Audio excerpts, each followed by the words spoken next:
देश की राजनीति में सबसे बड़ा सवाल, अगर आज ही चुनाव हो जाएं तो किसकी बनेगी सरकार? राहुल गांधी होंगे प्रधानमंत्री या नरेंद्र मोदी फिर से रचेंगे इतिहास?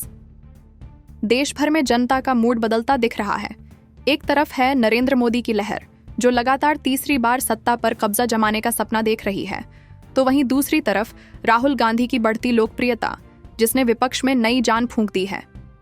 हिमाचल प्रदेश की 4 लोकसभा सीटों पर ताजा ओपिनियन पोल के नतीजे सामने आए हैं और तस्वीर बेहद साफ नजर आ रही है। पोल के मुताबिक एनडीए चारों की 4 लोकसभा सीटें जीत सकती हैं। वहीं इंडिया अलायंस का खाता भी खुलता नजर नहीं आ रहा है और अन्य दलों के हिस्से में भी 0 सीटें जाती दिख रही हैं। यानी अगर इन आंकड़ों पर भरोसा करें तो हिमाचल प्रदेश में इस बार पूरी की पूरी 4 की 4 सीटों पर एनडीए का परचम लहराता हुआ दिखाई दे सकता है। चुनाव से पहले का यह सर्वे साफ इशारा कर रहा है कि हिमाचल की जनता ने अपना रुख तय कर लिया है। अब देखना होगा कि आने वाले समय में असली नतीजे इन आंकड़ों को कितना सच साबित करते हैं। यही था हिमाचल प्रदेश की 4 लोकसभा सीटों का ओपिनियन पोल अपडेट। इस बार बात करेंगे हरियाणा की 10 लोकसभा सीटों की, जहां ताजा ओपिनियन पोल के नतीजे सामने आए हैं। आंकड़े बताते हैं कि एनडीए जबरदस्त बढ़त बनाए हुए है और 9 लोकसभा सीटों पर जीत दर्ज कर सकती है। वहीं इंडिया अलायंस सिर्फ 1 लोकसभा सीट पर सिमटता हुआ नजर आ रहा है और अन्य दलों के खाते में कोई भी सीट जाती नहीं दिख रही है। यानी अगर चुनाव परिणाम यही रहते हैं तो हरियाणा की 10 में से 9 सीटों पर एनडीए का दबदबा कायम रहेगा, जबकि विपक्ष के लिए यह नतीजे चिंता बढ़ाने वाले साबित हो सकते हैं। ओपिनियन पोल का साफ संकेत है कि हरियाणा की जनता अभी भी एनडीए के साथ मजबूती से खड़ी है, लेकिन अंतिम फैसला तो जनता ही करेगी जब वोटिंग होगी और असली नतीजे सामने आएंगे। केंद्र शासित प्रदेश दमन और दीव की, जहां सिर्फ 1 लोकसभा सीट है, ताजा ओपिनियन पोल के मुताबिक एनडीए इस एकमात्र सीट पर जीत हासिल कर सकती है। वहीं इंडिया अलायंस का खाता खुलने की संभावना नहीं दिख रही है और अन्य दलों के हिस्से में भी 0 सीट जाती नजर आ रही है। यानी अगर सर्वे के नतीजों पर भरोसा करें तो दमन और दीव की इस अकेली सीट पर भी एनडीए का परचम लहराने जा रहा है। हालांकि असली तस्वीर तो वोटिंग के बाद ही साफ होगी। नागालैंड की, जहां सिर्फ 1 लोकसभा सीट है और उस पर ताजा ओपिनियन पोल के नतीजे आ गए हैं। सर्वे के मुताबिक इस बार एनडीए को कोई भी सीट नहीं मिल रही है। वहीं इंडिया अलायंस इस एकमात्र सीट पर जीत दर्ज करता हुआ नजर आ रहा है और अन्य दलों के खाते में भी 0 सीट जाती दिख रही है। यानी अगर ओपिनियन पोल के नतीजे सही साबित होते हैं तो नागालैंड की जनता ने इस बार इंडिया अलायंस को ही अपना भरोसा सौंपने का मन बना लिया है। हालांकि याद रखिए, ये आंकड़े सिर्फ अनुमान हैं। असली फैसला तो जनता के वोट से होगा और नतीजे आने के बाद ही तय होगा कि नागालैंड की इस अहम सीट पर कौन लहराएगा जीत का झंडा। अब रुख करते हैं तेलंगाना का, जहां लोकसभा की कुल 17 सीटें हैं और इन पर ताजा ओपिनियन पोल के नतीजे सामने आए हैं। आंकड़ों के मुताबिक एनडीए 8 लोकसभा सीटों पर बढ़त बनाता नजर आ रहा है। वहीं इंडिया अलायंस 5 सीटों पर मजबूत स्थिति में दिखाई दे रहा है और बाकी की 4 सीटें बीआरएस यानी भारत राष्ट्र समिति के खाते में जाती हुई नजर आ रही हैं। यानी तेलंगाना में इस बार सीधा मुकाबला त्रिकोणीय हो सकता है, एनडीए, इंडिया अलायंस और बीआरएस के बीच। राज्य की राजनीति में बीआरएस पहले से ही मजबूत उपस्थिति रखती आई है, लेकिन एनडीए और इंडिया अलायंस की बढ़ती पकड़ तस्वीर को और दिलचस्प बना रही है। अब देखना होगा कि मतदान के बाद जनता किसे अपना समर्थन देती है और क्या वाकई ये ओपिनियन पोल के अनुमान सच साबित होते हैं। इस बार बात करते हैं छोटे लेकिन बेहद अहम राज्य सिक्किम की, जहां लोकसभा की सिर्फ 1 सीट है। ताजा ओपिनियन पोल के मुताबिक इस एकमात्र सीट पर एनडीए की जीत तय मानी जा रही है। वहीं इंडिया अलायंस का खाता खुलने की संभावना नहीं है और अन्य दलों को भी कोई सीट मिलती नहीं दिख रही है। यानी साफ है कि सिक्किम की जनता ने इस बार भी एनडीए पर भरोसा जताने का मन बना लिया है। हालांकि यह तो सर्वे के अनुमान है, लेकिन असली नतीजा तो तभी सामने आएगा जब वोट गिने जाएंगे। अब बात करते हैं समुद्र तटों के लिए मशहूर राज्य गोवा की, जहाँ लोकसभा की कुल 2 सीटें हैं। ताजा ओपिनियन पोल के मुताबिक इन दोनों सीटों पर एनडीए मजबूती से जीत दर्ज करता हुआ नजर आ रहा है। वहीं इंडिया अलायंस का खाता भी यहां नहीं खुल रहा है और अन्य दलों को भी कोई सीट मिलती नहीं दिख रही है। यानी साफ है कि गोवा की दोनों सीटों पर इस बार भी एनडीए का परचम लहराने की पूरी संभावना है। हालांकि अंतिम फैसला जनता के वोट से ही तय होगा और नतीजे आने पर ही यह साफ होगा कि यह अनुमान कितना सटीक बैठता है। समुद्र के बीच बसे खूबसूरत केंद्र शासित प्रदेश लक्षद्वीप की, जहाँ लोकसभा की सिर्फ 1 सीट है। ताजा ओपिनियन पोल के मुताबिक इस सीट पर एनडीए का खाता नहीं खुल रहा है। वहीं इंडिया अलायंस इस एकमात्र सीट पर जीत दर्ज करता हुआ नजर आ रहा है और अन्य दलों के हिस्से में भी 0 सीट जाती दिख रही है। यानी अगर ये आंकड़े सही साबित होते हैं तो लक्षद्वीप की जनता ने इस बार इंडिया अलायंस को ही समर्थन देने का मन बना लिया है। हालांकि ये केवल सर्वे का अनुमान है, असली तस्वीर तो वोटिंग और मतगणना के बाद ही साफ होगी। अब रुख करते हैं देश की राजधानी दिल्ली का, जहाँ लोकसभा की कुल 7 सीटें हैं और इन पर ताजा ओपिनियन पोल के नतीजे सामने आ गए हैं। आंकड़े साफ बताते हैं कि एनडीए 7 की 7 सीटों पर जीत दर्ज करता हुआ नजर आ रहा है। वहीं इंडिया अलायंस का खाता भी यहाँ नहीं खुल रहा है और अन्य दलों को भी कोई सीट मिलती नजर नहीं आ रही है। यानी दिल्ली की तस्वीर इस ओपिनियन पोल में बिल्कुल एकतरफा है। राजधानी की सभी 7 सीटों पर जनता का रुझान एनडीए के पक्ष में दिखाई दे रहा है। हालांकि ये आंकड़े सिर्फ अनुमान हैं। असली नतीजे तो तभी सामने आएंगे जब मतदान होगा और जनता अपने वोट से अंतिम फैसला सुनाएगी। अब बात करते हैं जम्मू कश्मीर की, जहां लोकसभा की कुल 6 सीटें हैं। इन पर ताजा ओपिनियन पोल के नतीजे आ गए हैं और तस्वीर काफी दिलचस्प दिख रही है। आंकड़ों के मुताबिक एनडीए 4 लोकसभा सीटों पर मजबूत स्थिति में है और जीत दर्ज कर सकती है। वहीं इंडिया अलायंस 2 सीटों पर बढ़त बनाता हुआ दिखाई दे रहा है और अन्य दलों के खाते में कोई सीट नहीं जाती नजर आ रही है। यानी ओपिनियन पोल साफ इशारा कर रहा है कि जम्मू कश्मीर में मुकाबला सीधे तौर पर एनडीए बनाम इंडिया अलायंस का है। जहां एक ओर जम्मू क्षेत्र एनडीए के पक्ष में मजबूत दिख रहा है, वहीं घाटी में इंडिया अलायंस की पकड़ अभी भी बनी हुई है। अब रुख करते हैं छत्तीसगढ़ की ओर, जहां लोकसभा की कुल 11 सीटें हैं और ताजा ओपिनियन पोल के नतीजे सामने आ गए हैं। आंकड़ों के मुताबिक एनडीए 11 में 10 सीटों पर जीत हासिल कर सकती है। वहीं इंडिया अलायंस केवल 1 सीट पर ही मजबूत स्थिति में दिखाई दे रहा है और अन्य दलों को कोई भी सीट नहीं मिलती दिख रही है। यानी छत्तीसगढ़ में इस बार एनडीए का दबदबा स्पष्ट है। पिछले चुनावों की तुलना में यह बढ़त और भी मजबूत संकेत देती है कि राज्य की जनता ने एनडीए को भरोसे का विकल्प माना है। हालांकि यह आंकड़े ओपिनियन पोल पर आधारित हैं। असली फैसला तो जनता के वोटिंग और मतगणना के बाद ही तय होगा। अब बात करते हैं केंद्र शासित प्रदेश पांडिचेरी की, जहां लोकसभा की सिर्फ 1 सीट है। ताजा ओपिनियन पोल के मुताबिक इस एकमात्र सीट पर एनडीए की जीत तय मानी जा रही है। वहीं इंडिया अलायंस का खाता नहीं खुलने की संभावना है और अन्य दलों को भी कोई सीट नहीं मिलती दिख रही है। यानी साफ है कि पांडिचेरी की जनता ने इस बार एनडीए को समर्थन देने का रुझान दिखाया है। हालांकि यह सिर्फ सर्वे के अनुमान है। असली नतीजा तो वोटिंग और मतगणना के बाद ही सामने आएगा। अब बात करते हैं पूर्वोत्तर राज्य मणिपुर की, जहां लोकसभा की 2 सीटें हैं और ताजा ओपिनियन पोल के नतीजे सामने आए हैं। आंकड़ों के मुताबिक एनडीए 1 सीट पर बढ़त बनाए हुए है और जीत दर्ज कर सकती है। वहीं इंडिया अलायंस भी 1 सीट पर बराबरी की स्थिति में नजर आ रहा है और अन्य दलों को कोई भी सीट नहीं मिलती दिखाई दे रही है। यानी मणिपुर में इस बार सीधा मुकाबला एनडीए और इंडिया अलायंस के बीच है और हर सीट पर कड़ा संघर्ष होने की संभावना है। यह ओपिनियन पोल साफ संकेत दे रहा है कि राज्य की जनता दोनों ही पक्षों के बीच अपने मतों का सही फैसला करने में सावधानी बरत रही है। अब बात करते हैं पूर्वोत्तर का राज्य मेघालय, जहां लोकसभा की कुल 2 सीटें हैं और ताजा ओपिनियन पोल के नतीजे सामने आ गए हैं। आंकड़ों के मुताबिक एनडीए दोनों सीटों पर जीत दर्ज कर सकती है। वहीं इंडिया अलायंस का खाता इस बार खुलता नहीं दिखाई दे रहा है और अन्य दलों के हिस्से में भी कोई सीट नहीं जाती दिख रही है। यानी मेघालय की दोनों सीटों पर इस बार एनडीए का दबदबा साफ दिखाई दे रहा है। अब रुख करते हैं पूर्वोत्तर राज्य अरुणाचल प्रदेश की ओर, जहां लोकसभा की कुल 2 सीटें हैं। ताजा ओपिनियन पोल के नतीजे सामने आ गए हैं। आंकड़ों के मुताबिक एनडीए दोनों सीटों पर जीत दर्ज कर सकती है। वहीं इंडिया अलायंस इस बार किसी भी सीट पर जीत हासिल नहीं कर रहा है और अन्य दलों को भी कोई सीट नहीं मिलती दिख रही है। यानी अरुणाचल प्रदेश में इस बार दोनों सीटों पर एनडीए का दबदबा साफ दिखाई दे रहा है। अब बात करते हैं पूर्वोत्तर राज्य मिजोरम की, जहां लोकसभा की सिर्फ 1 सीट है और ताजा ओपिनियन पोल के नतीजे सामने आए हैं। आंकड़ों के मुताबिक इस एकमात्र सीट पर एनडीए की जीत तय मानी जा रही है। वहीं इंडिया अलायंस इस सीट पर कोई बढ़त नहीं बना पा रहा है और अन्य दलों को भी कोई सीट नहीं मिलती दिख रही है। यानी मिजोरम की इस सीट पर इस बार एनडीए का दबदबा स्पष्ट दिखाई दे रहा है। हालांकि यह केवल ओपिनियन पोल का अनुमान है। अंतिम फैसला तो जनता के वोट और मतगणना के बाद ही सामने आएगा। अब बात करते हैं केंद्र शासित प्रदेश चंडीगढ़ की, जहां लोकसभा की सिर्फ 1 सीट है और ताजा ओपिनियन पोल के नतीजे सामने आए हैं। आंकड़ों के मुताबिक इस एकमात्र सीट पर एनडीए की जीत तय मानी जा रही है। वहीं इंडिया अलायंस इस सीट पर कोई बढ़त नहीं बना पा रहा है और अन्य दलों को भी कोई सीट नहीं मिलती दिख रही है। यानी चंडीगढ़ की इस सीट पर इस बार एनडीए का दबदबा स्पष्ट दिखाई दे रहा है। अब रुख करते हैं केंद्र शासित प्रदेश दादरा और नगर हवेली की ओर, जहां लोकसभा की सिर्फ 1 सीट है। ताजा ओपिनियन पोल के मुताबिक इस एकमात्र सीट पर एनडीए की जीत तय मानी जा रही है। वहीं इंडिया अलायंस इस सीट पर कोई बढ़त नहीं बना पा रहा है और अन्य दलों को भी कोई सीट नहीं मिलती दिख रही है। यानी दादरा और नगर हवेली की इस सीट पर इस बार एनडीए का दबदबा स्पष्ट दिखाई दे रहा है। अब रुख करते हैं पूर्वोत्तर से थोड़ी दूरी पर स्थित राज्य ओडिशा की ओर, जहां लोकसभा की कुल 21 सीटें हैं और ताजा ओपिनियन पोल के नतीजे सामने आए हैं। आंकड़ों के मुताबिक एनडीए 15 सीटों पर बढ़त बनाते हुए जीत दर्ज कर सकती है। वहीं इंडिया अलायंस 6 सीटों पर मजबूत स्थिति में दिखाई दे रहा है और अन्य दलों को कोई भी सीट नहीं मिलती दिख रही है। यानी ओडिशा में इस बार एनडीए का दबदबा साफ दिखाई दे रहा है, लेकिन इंडिया अलायंस भी 6 सीटों के साथ कड़ी चुनौती पेश करने की स्थिति में है। राज्य की राजनीतिक तस्वीर इस बार त्रिकोणीय मुकाबले का संकेत दे रही है। अब बात करते हैं उत्तराखंड की, जहां लोकसभा लोकसभा की कुल 5 सीटें हैं और ताज़ा ओपिनियन पोल के नतीजे सामने आ गए हैं। आंकड़ों के मुताबिक एनडीए सभी 5 सीटों पर जीत दर्ज कर सकती है। वहीं इंडिया अलायंस इस बार किसी भी सीट पर जीत नहीं बना पा रहा है और अन्य दलों को भी कोई सीट नहीं मिलती दिख रही है। यानी उत्तराखंड में इस बार साफ तस्वीर ये है कि एनडीए का दबदबा स्पष्ट है और राज्य की सभी सीटें उनके पक्ष में जा सकती हैं। हालांकि ये सिर्फ ओपिनियन पोल का अनुमान है। अंतिम फैसला तो जनता के वोट और मतगणना के बाद ही तय होगा। अब बात करते हैं कर्नाटक की, जहां लोकसभा की कुल 28 सीटें हैं और ताज़ा ओपिनियन पोल के नतीजे सामने आ गए हैं। आंकड़ों के मुताबिक एनडीए 20 सीटों पर बढ़त बनाते हुए जीत दर्ज कर सकती है। वहीं इंडिया अलायंस 8 सीटों पर मजबूत स्थिति में दिखाई दे रहा है और अन्य दलों को कोई भी सीट नहीं मिलती दिख रही है। यानी कर्नाटक में इस बार मुकाबला मुख्य रूप से एनडीए बनाम इंडिया अलायंस के बीच होगा। अब बात करते हैं कर्नाटक की, जहां लोकसभा की कुल 28 सीटें हैं और ताज़ा ओपिनियन पोल के नतीजे सामने आ गए हैं। आंकड़ों के मुताबिक एनडीए 20 सीटों पर बढ़त बनाते हुए जीत दर्ज कर सकती है। वहीं इंडिया अलायंस 8 सीटों पर मजबूत स्थिति में दिखाई दे रहा है और अन्य दलों को कोई भी सीट नहीं मिलती दिख रही है। यानी कर्नाटक में इस बार मुकाबला मुख्य रूप से एनडीए बनाम इंडिया अलायंस के बीच होगा। राज्य की राजनीति इस बार त्रिकोणीय नहीं बल्कि 2 मुख्य राजनीतिक धड़ों के बीच कड़ा संघर्ष दिखा रही है। अब रुख करते हैं पूर्वोत्तर राज्य असम की ओर, जहां लोकसभा की कुल 14 सीटें हैं और ताज़ा ओपिनियन पोल के नतीजे सामने आए हैं। आंकड़ों के मुताबिक एनडीए 12 सीटों पर जीत दर्ज कर सकती है। वहीं इंडिया अलायंस केवल 2 सीटों पर मजबूत स्थिति में दिखाई दे रहा है और अन्य दलों को कोई भी सीट नहीं मिलती दिख रही है। यानी असम में इस बार एनडीए का दबदबा साफ दिखाई दे रहा है, जबकि इंडिया अलायंस केवल 2 सीटों के साथ चुनौती पेश करने की स्थिति में है। राजनीतिक विशेषज्ञ इसे असम में एनडीए की मजबूत पकड़ के रूप में देख रहे हैं। अब रुख करते हैं झारखंड की ओर, जहां लोकसभा की कुल 14 सीटें हैं और ताज़ा ओपिनियन पोल के नतीजे सामने आए हैं। आंकड़ों के मुताबिक एनडीए 13 सीटों पर जीत दर्ज कर सकती है। वहीं इंडिया अलायंस केवल 1 सीट पर मजबूत स्थिति में दिखाई दे रहा है और अन्य दलों को कोई भी सीट नहीं मिलती दिख रही है। यानी झारखंड में इस बार एनडीए का दबदबा साफ दिखाई दे रहा है, जबकि इंडिया अलायंस केवल 1 सीट के साथ चुनौती पेश करने की स्थिति में है। राजनीतिक विशेषज्ञ इसे झारखंड में एनडीए की मजबूत पकड़ के रूप में देख रहे हैं। अब रुख करते हैं आंध्र प्रदेश की ओर, जहां लोकसभा की कुल 25 सीटें हैं और ताज़ा ओपिनियन पोल के नतीजे सामने आए हैं। आंकड़ों के मुताबिक एनडीए 17 सीटों पर जीत दर्ज कर सकती है। वहीं इंडिया अलायंस 8 सीटों पर मजबूत स्थिति में दिखाई दे रहा है और अन्य दलों को कोई भी सीट नहीं मिलती दिख रही है। यानी आंध्र प्रदेश में इस बार मुकाबला मुख्य रूप से एनडीए बनाम इंडिया अलायंस के बीच होगा। राज्य की राजनीतिक तस्वीर इस बार 2 प्रमुख धड़ों के बीच कड़ा संघर्ष दिखा रही है, जिसमें एनडीए की बढ़त स्पष्ट है। अब बात करते हैं बिहार की, जहां लोकसभा की कुल 40 सीटें हैं और ताज़ा ओपिनियन पोल के नतीजे सामने आए हैं। आंकड़ों के मुताबिक एनडीए 30 सीटों पर जीत दर्ज कर सकती है। वहीं इंडिया अलायंस 9 सीटों पर मजबूत स्थिति में दिखाई दे रहा है और अन्य दलों को 1 सीट मिल सकती है। यानी बिहार में इस बार मुकाबला मुख्य रूप से एनडीए बनाम इंडिया अलायंस के बीच है, लेकिन एनडीए की बढ़त स्पष्ट है। राजनीतिक विश्लेषक इसे राज्य में एनडीए की मजबूत पकड़ के रूप में देख रहे हैं, जबकि इंडिया अलायंस कुछ सीटों पर चुनौती पेश करने में सक्षम रहेगा। अब बात करते हैं केंद्र शासित प्रदेश अंडमान और निकोबार द्वीप समूह की, जहां लोकसभा की सिर्फ 1 सीट है और ताज़ा ओपिनियन पोल के नतीजे सामने आए हैं। आंकड़ों के मुताबिक इस एकमात्र सीट पर एनडीए की जीत तय मानी जा रही है। वहीं इंडिया अलायंस इस सीट पर कोई बढ़त नहीं बना पा रहा है और अन्य दलों को भी कोई सीट नहीं मिलती दिख रही है। यानी अंडमान और निकोबार की इस सीट पर इस बार एनडीए का दबदबा स्पष्ट दिखाई दे रहा है। हालांकि यह केवल ओपिनियन पोल का अनुमान है। अंतिम फैसला जनता के वोट और मतगणना के बाद ही सामने आएगा। अब रुख करते हैं तमिलनाडु की ओर, जहां लोकसभा की कुल 39 सीटें हैं और ताज़ा ओपिनियन पोल के नतीजे सामने आए हैं। आंकड़ों के मुताबिक एनडीए केवल 4 सीटों पर ही जीत दर्ज कर सकती है। वहीं इंडिया अलायंस 35 सीटों पर मजबूत स्थिति में दिखाई दे रहा है और अन्य दलों को कोई भी सीट नहीं मिलती दिख रही है। यानी तमिलनाडु में इस बार इंडिया अलायंस का स्पष्ट दबदबा नजर आ रहा है, जबकि एनडीए के लिए राज्य में चुनौती बहुत बड़ी है। राजनीतिक विशेषज्ञ इसे तमिलनाडु में इंडिया अलायंस की मजबूत पकड़ के रूप में देख रहे हैं। अब रुख करते हैं पश्चिम बंगाल की ओर, जहां लोकसभा की कुल 42 सीटें हैं और ताज़ा ओपिनियन पोल के नतीजे सामने आए हैं। आंकड़ों के मुताबिक एनडीए 20 सीटों पर बढ़त बनाए हुए जीत सकती है। वहीं इंडिया अलायंस 22 सीटों पर मजबूत स्थिति में दिखाई दे रहा है और अन्य दलों को कोई भी सीट नहीं मिलती दिख रही है। यानी पश्चिम बंगाल में इस बार मुकाबला बेहद कड़ा और सीधा है। इंडिया अलायंस और एनडीए के बीच सीटों का अंतर बहुत छोटा है, जिससे राज्य की राजनीतिक तस्वीर नाजुक और रोमांचक बनी हुई है। अब बात करते हैं केरल की, जहां लोकसभा की कुल 20 सीटें हैं और ताज़ा ओपिनियन पोल के नतीजे सामने आए हैं। आंकड़ों के मुताबिक एनडीए केवल 1 सीट पर जीत दर्ज कर सकती है। वहीं इंडिया अलायंस 19 सीटों पर मजबूत स्थिति में दिखाई दे रहा है और अन्य दलों को कोई भी सीट नहीं मिलती दिख रही है। यानी केरल में इस बार इंडिया अलायंस का दबदबा स्पष्ट है और राज्य की अधिकांश सीटें उनके पक्ष में जाने की संभावना है। राजनीतिक विशेषज्ञ इसे इसे केरल में इंडिया अलायंस की मजबूत पकड़ के रूप में देख रहे हैं। अब रुख करते हैं पंजाब की ओर, जहां लोकसभा की कुल 13 सीटें हैं और ताज़ा ओपिनियन पोल के नतीजे सामने आए हैं। आंकड़ों के मुताबिक एनडीए 5 सीटों पर जीत दर्ज कर सकती है, वहीं इंडिया अलायंस 8 सीटों पर मजबूत स्थिति में दिखाई दे रहा है और अन्य दलों को कोई भी सीट नहीं मिलती दिख रही है। यानी पंजाब में इस बार मुकाबला एनडीए और इंडिया अलायंस के बीच सीधा है और इंडिया अलायंस के पक्ष में बढ़त दिखाई दे रही है। राजनीतिक विश्लेषक इसे पंजाब में इंडिया अलायंस की मजबूत पकड़ के रूप में देख रहे हैं। अब बात करते हैं उत्तर प्रदेश की, जहां लोकसभा की कुल 80 सीटें हैं और ताज़ा ओपिनियन पोल के नतीजे सामने आए हैं। आंकड़ों के मुताबिक एनडीए उन 80 सीटों में से 49 पर जीत दर्ज कर सकती है, वहीं इंडिया अलायंस 30 सीटों पर मजबूत स्थिति में दिखाई दे रहा है और अन्य दलों को 1 सीट मिल सकती है। यानी उत्तर प्रदेश में इस बार मुकाबला एनडीए और इंडिया अलायंस के बीच कड़ा है, लेकिन एनडीए के पक्ष में बढ़त स्पष्ट है। राजनीतिक विश्लेषक इसे उत्तर प्रदेश में एनडीए की मजबूत पकड़ के रूप में देख रहे हैं, जबकि इंडिया अलायंस कुछ क्षेत्रों में चुनौती पेश कर सकता है। अब रुख करते हैं महाराष्ट्र की ओर, जहां लोकसभा की कुल 48 सीटें हैं और ताज़ा ओपिनियन पोल के नतीजे सामने आए हैं। आंकड़ों के मुताबिक एनडीए 30 सीटों पर जीत दर्ज कर सकती है, वहीं इंडिया अलायंस 18 सीटों पर मजबूत स्थिति में दिखाई दे रहा है और अन्य दलों को कोई भी सीट नहीं मिलती दिख रही है। यानी महाराष्ट्र में इस बार मुकाबला मुख्य रूप से एनडीए बनाम इंडिया अलायंस के बीच होगा। राज्य की राजनीतिक तस्वीर इस बार दोनों प्रमुख धड़ों के बीच कड़ा संघर्ष दिखा रही है, जिसमें एनडीए की बढ़त स्पष्ट है। अब बात करते हैं मध्य प्रदेश की, जहां लोकसभा की कुल 29 सीटें हैं और ताज़ा ओपिनियन पोल के नतीजे सामने आए हैं। आंकड़ों के मुताबिक एनडीए 28 सीटों पर जीत दर्ज कर सकती है, वहीं इंडिया अलायंस केवल 1 सीट पर मजबूत स्थिति में दिखाई दे रहा है और अन्य दलों को कोई भी सीट नहीं मिलती दिख रही है। यानी मध्य प्रदेश में इस बार एनडीए का दबदबा स्पष्ट है और राज्य की अधिकांश सीटें उनके पक्ष में जाने की संभावना है। राजनीतिक विश्लेषक इसे मध्य प्रदेश में एनडीए की मजबूत पकड़ के रूप में देख रहे हैं। अब रुख करते हैं गुजरात की ओर, जहां लोकसभा की कुल 26 सीटें हैं और ताज़ा ओपिनियन पोल के नतीजे सामने आए हैं। आंकड़ों के मुताबिक एनडीए 25 सीटों पर जीत दर्ज कर सकती है, वहीं इंडिया अलायंस केवल 1 सीट पर मजबूत स्थिति में दिखाई दे रहा है और अन्य दलों को कोई भी सीट नहीं मिलती दिख रही है। यानी गुजरात में इस बार एनडीए का दबदबा साफ दिखाई दे रहा है, जबकि इंडिया अलायंस केवल 1 सीट पर चुनौती पेश कर सकता है। राजनीतिक विश्लेषक इसे गुजरात में एनडीए की मजबूत पकड़ के रूप में देख रहे हैं। देश की सभी 543 लोकसभा सीटों पर जनता का मूड अब साफ हो गया है और ताज़ा ओपिनियन पोल के नतीजे सामने आए हैं। आंकड़ों के मुताबिक जनता ने फिर से नरेंद्र मोदी को प्रधानमंत्री के तौर पर देखने की इच्छा जाहिर की है। यही कारण है कि एनडीए को 343 सीटों पर जीत मिल सकती है, जिससे उनके नेतृत्व में अगली सरकार बनने की संभावना मजबूत हो गई है। वहीं राहुल गांधी और इंडिया अलायंस 200 सीटों पर बढ़त बनाते हुए दिखाई दे रहे हैं, जो उन्हें विपक्षी दलों के रूप में मजबूत स्थिति देता है। यानी इस ओपिनियन पोल के हिसाब से देश में स्पष्ट और निर्णायक बढ़त एनडीए के पक्ष में है, जबकि इंडिया अलायंस भी 200 सीटों के साथ कड़ा मुकाबला पेश करने की स्थिति में है। राजनीतिक विश्लेषक इसे अगले लोकसभा चुनाव में एनडीए की मजबूत पकड़ और विपक्ष के लिए चुनौतीपूर्ण स्थिति के रूप में देख रहे हैं। हालांकि यह केवल जनता के मूड का अनुमान है। असली फैसला तो वोटिंग और मतगणना के बाद ही सामने आएगा। यही था देश भर की 543 लोकसभा सीटों का ओपिनियन पोल अपडेट, जिसमें एनडीए के लिए स्पष्ट बढ़त और इंडिया अलायंस के लिए चुनौतीपूर्ण स्थिति दिखाई दे रही है। और अंत में देश भर के इस लोकतांत्रिक महाकुंभ का सबसे अहम संदेश यही है कि जनता ने अपनी प्राथमिकता साफ कर दी है। चाहे चुनावी रंग रूप, पार्टियों के घोषणा पत्र या नेताओं के भाषण हो, अंतिम फैसला हमेशा जनता के वोट के माध्यम से ही तय होता है। इस बार का चुनावी मुकाबला दर्शाता है कि देश में विकास, नेतृत्व और स्थिरता पर जनता की गहरी नजर है। एनडीए और इंडिया अलायंस के बीच कड़ी टक्कर रही, लेकिन जनता ने अपनी पसंद और संदेश देकर लोकतंत्र की ताकत फिर से साबित कर दी है। याद रखिए, चुनाव सिर्फ जीत और हार का खेल नहीं है, बल्कि यह लोकतंत्र की ताकत और जनता की आवाज है, जो हर मतदाता के योगदान से बनती है। अगली सरकार के गठन के बाद ही पता चलेगा कि जनता की उम्मीदें और आकांक्षाएं कितनी पूरी होंगी। यही था लोकसभा चुनाव का समापन और अंत में एक संदेश: जनता का फैसला सर्वोच्च होता है।